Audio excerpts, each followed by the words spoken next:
Stocks languish after a strong start ahead of the US inflation data and big IT earnings. Financials and utilities lead the gains while IT and capital goods drag today.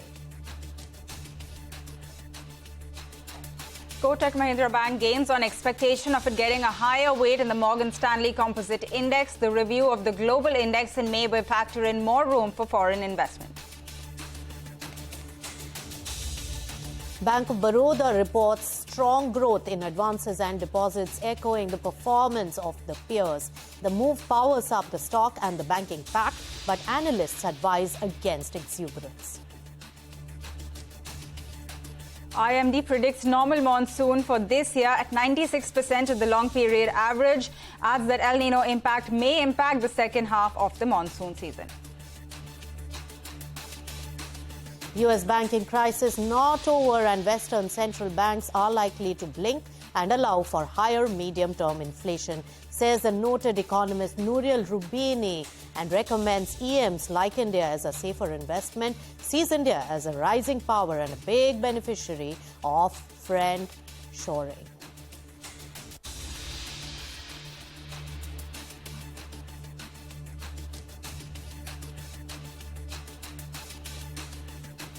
Hello and welcome to Business Lunch. I'm Nisha Podar, and with me as always is my co-anchor Pavitra Parekh. Good afternoon, Pavitra. So there is a green tick, but not without some bit of uncertainty that is really coming in because of the global cues, and that's why the market is in a very tight range. It opened above the 17,700 mark, has slipped below it, closer now to the low point of the trading session, but still maintaining about 0.3% of gain. So that's about the key index. But when we talk about Bank Nifty, well, the situation is quite different there. That is really leading from the front, over 1% of gain. So clearly showing an outperformance to the key indices when we talk about the blue chip banking counters in the country.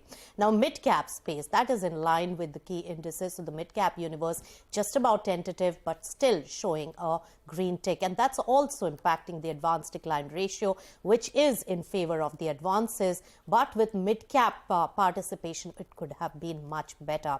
Kotak Mahindra Bank, one of the key gainers, top Nifty gainers in terms of percentage, and along with that, some of the auto counters are really doing a very good show in the trading market today. Pavitra, so all across green, but in a very tight range. All across except for the IT pack, right? Caution ahead of the earnings season kickstarting. So the entire IT pack is trading in the red. If you look at the top 5 losers on the Nifty, all the tech big boys. So there's definitely pressure coming across there. The Nifty IT index in itself is down around 1.8%. So you can imagine the kind of cuts that you're seeing on these larger names. What is also seen quite a slide from the morning is the real estate pack. In the morning, it was holding up really well. It was the top gaining sector once again. And, right now, these are the ones which are doing well. But if you take a look at just the sectoral index, it's almost moved into the red right now. So I'd watch for that entire pack of stocks.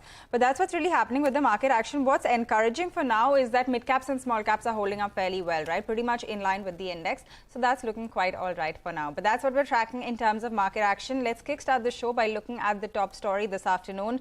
Kotak Mahindra Bank has been focused all through the morning. We've been talking about this. It is the biggest gainer on the Nifty. This after IIFL expects MSCI to increase its weightage for the lender in its May review following the shareholding data, which suggests that there is higher headroom for FPI inflow. So Vivek is joining us now to really explain this and take us through all of the details. Vivek?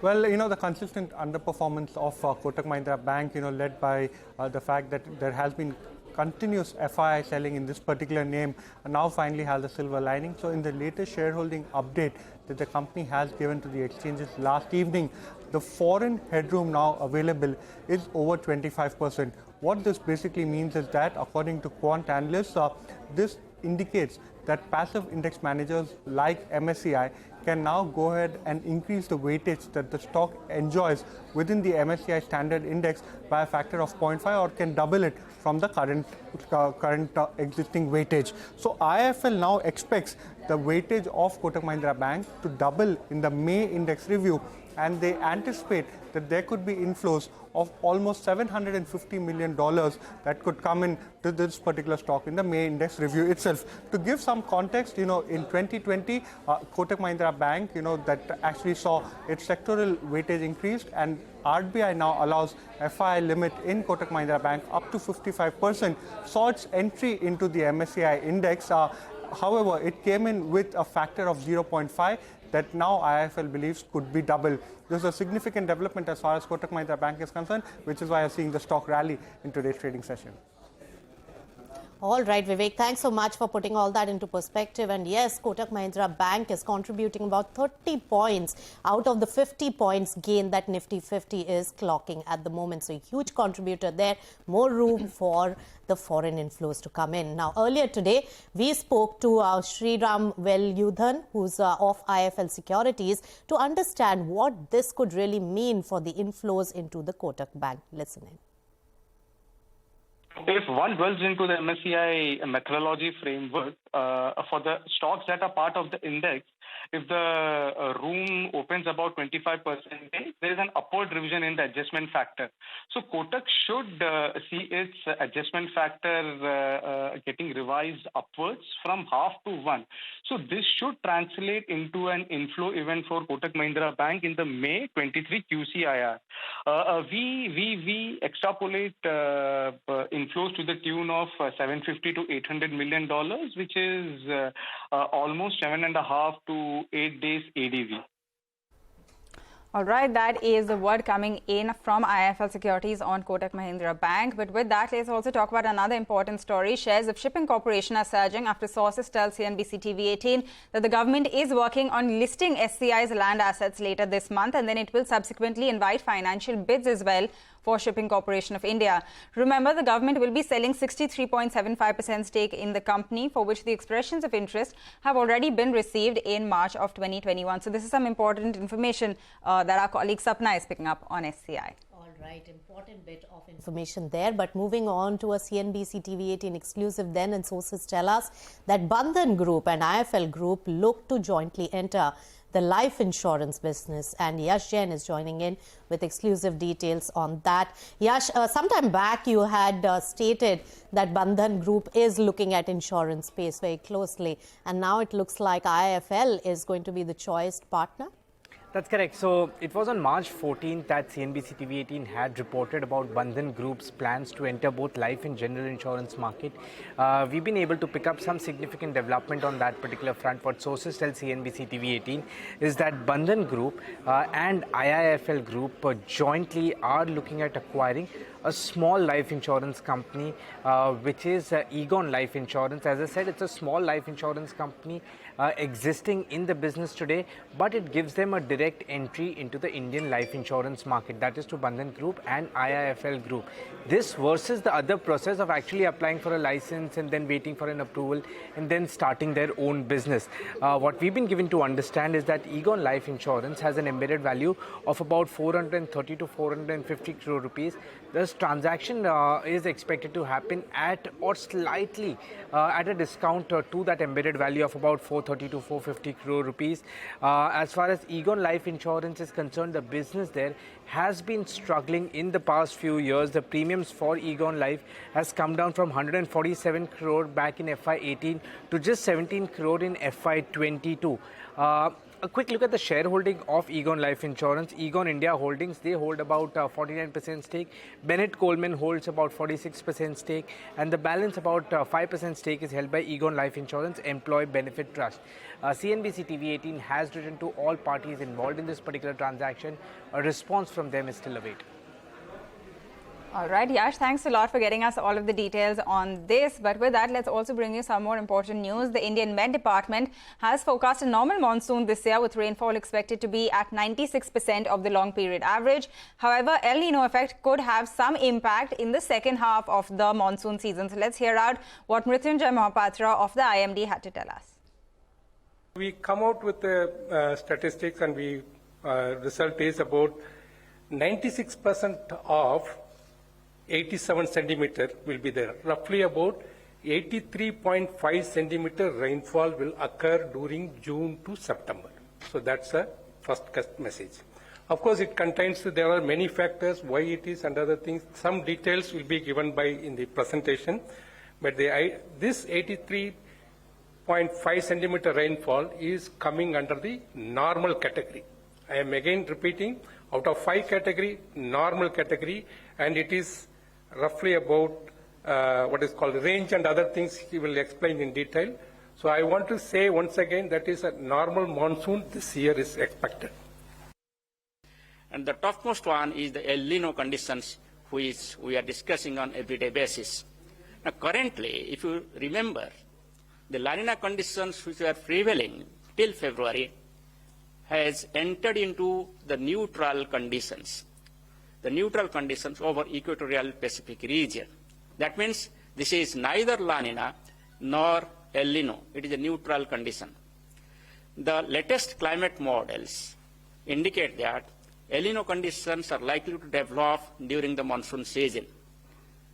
But I want to mention here that the impact of El Nino may be felt during second half of the monsoon season. All the El Nino years are not bad monsoon years. I want to highlight here. There are about 60% of the El Nino years when, in the past, we have got normal rainfall or above normal rainfall. All right, very important comments there from IMD, expecting normal rainfall this year, but El Nino effect to be seen as the monsoon period develops. Very important for economic factors as well. With that, short break on Business Lunch. But when we return, SEBI asks the alternate investment funds or AIFs to provide the option of direct plans for its investors. We get you all the details after this very short break.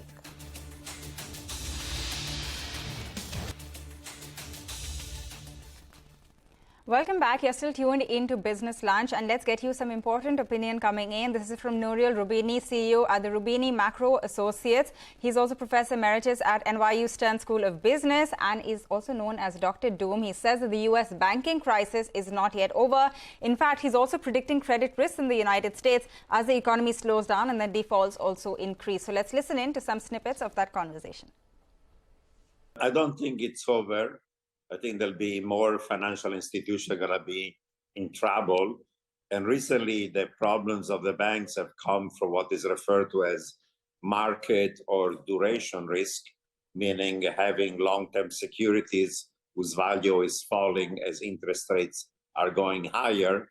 But we're going to go from market risk to credit risk because now there is a beginning of a credit crunch in the banking system, especially the regional banks that lend money to households, to corporations, to businesses, to commercial real estate. And once there's going to be a recession, then there'll be more non-performing loans, more defaults by household and businesses, and therefore there'll be more stresses for parts of the US banking system. You have to distinguish between the better credits in emerging markets and those that have high inflation, twin fiscal and current account deficits, and other forms of macroeconomic problem. I would say that India, among emerging markets, is certainly a positive one.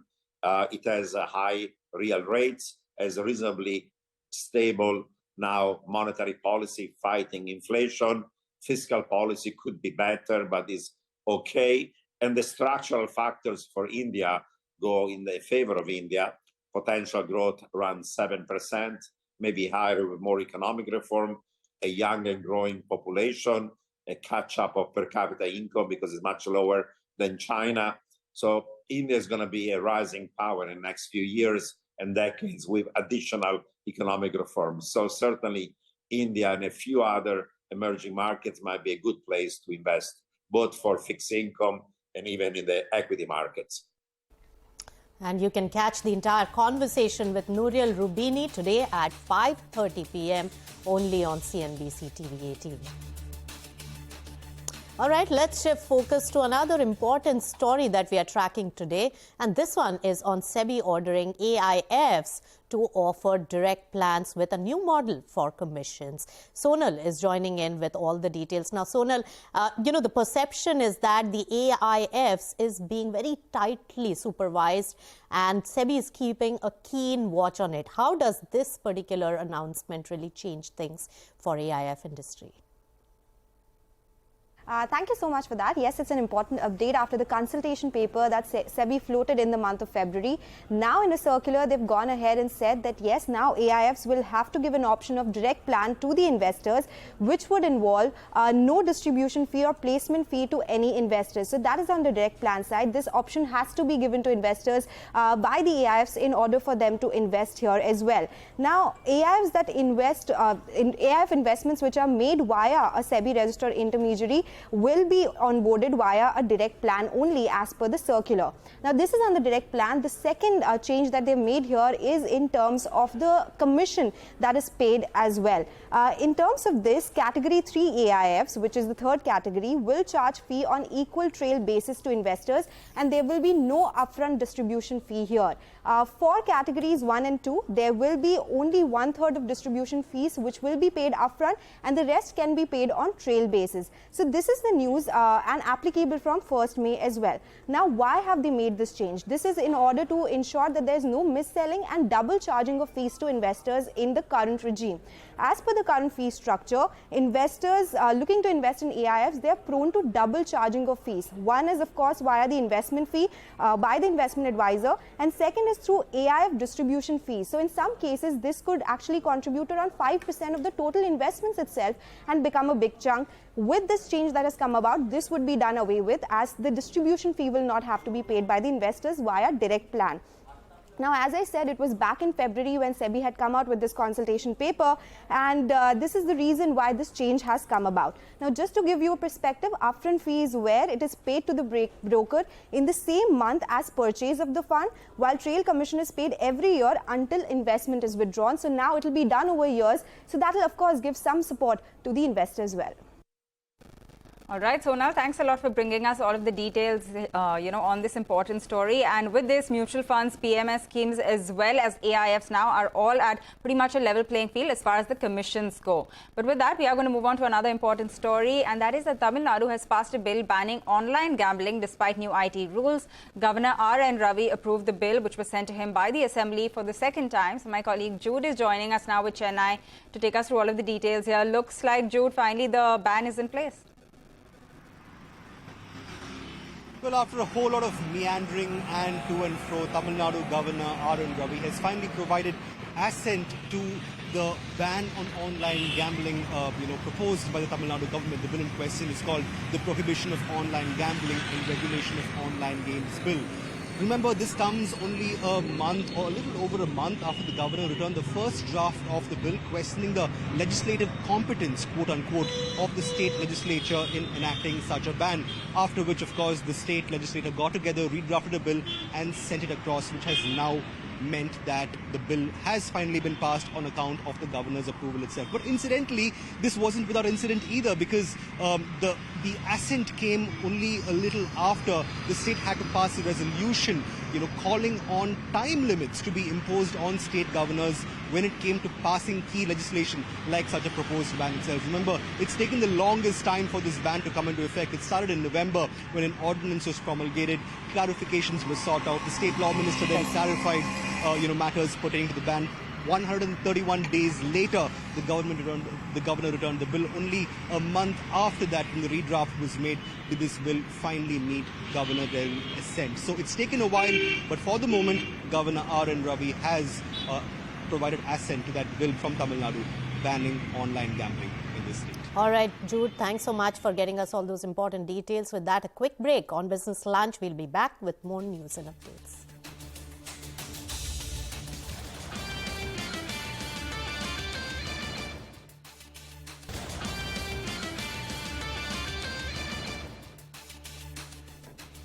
Welcome back. You're watching Business Lunch, and Nifty 50 showing some momentum. In fact, one particular counter is ITC, high point of the trading session, very close to the 52-week highs, and that is exuberant in trade.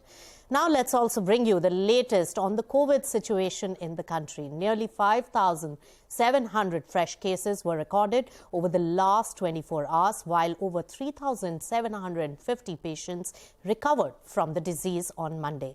Now the total active cases are now slightly above the 37,000 mark, while the daily positivity rate is at 2.88% given the recent surge in the cases. Now the BMC has issued a fresh set of guidelines to contain the surge in infections, and it has made masks mandatory at government hospitals, and an appeal has also been made to the senior citizens to mask up while stepping out, and the hospitals have been instructed to review the essential equipment and audit oxygen plants and also conduct drills to check the preparedness levels.